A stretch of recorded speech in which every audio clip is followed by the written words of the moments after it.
मेरे मुल्क के मुअज़्ज़ज़ जजों कि इमरान खान के को कत्ल करने वाले मुजरिम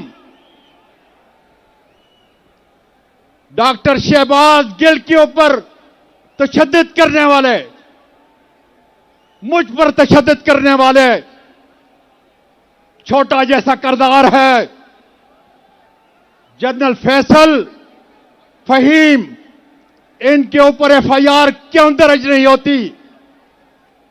और जनरल बाजवा साहब जाते जाते तो कह गए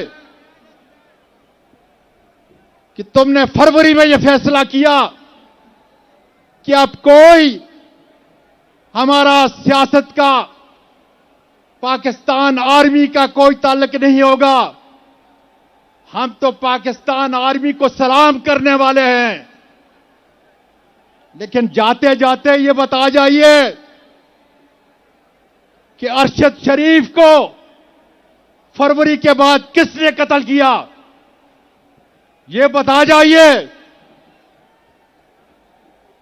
कि आजम सवाती पर तशद्दुद किसने किया? और ये बता जाइए कि इस मुल्क के महबूब लीडर इमरान खान पर कातिलाना हमला किसने किया? बाजवा साहब, चंद सवाल हैं आपसे।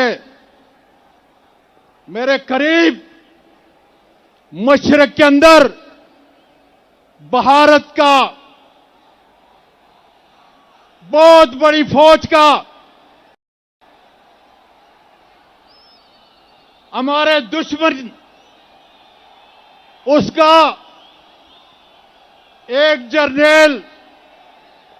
जनरल पांडे, वो आर्मी चीफ बनता है। उसके टोटल एहसास 26-29 लाख रुपए है। इस कौम को बता के जाओ कि तुम्हारे हसासे कितने हैं, कहां से लाए हैं। मैं पाकिस्तान का शहरी हूं, तुमसे पूछ रहा हूं और पूछता रहूंगा उस वक्त तक जब तक मुझे जवाब नहीं मिलता। जनरल बाजवा, ये भी बता दो कि मेरी कौमी सलामती में कौन सा ऐसा इदारा है जिसमें चंद ऐसे बगैरत हैं कि जो अपने कौम की माओ बेटियों का, उनके शर्म और उसकी इज्जत का लिहाज नहीं करते और उनकी वीडियो बनाते हैं। कौन है वो लोग जो सियासतदानों की, जजों की, डॉक्टर्स की, प्रोफेसर्स की, सनतकारों की, ताजरों की फाइलें बनाते हैं और उसके बाद उनको ब्लैकमेल करते हैं?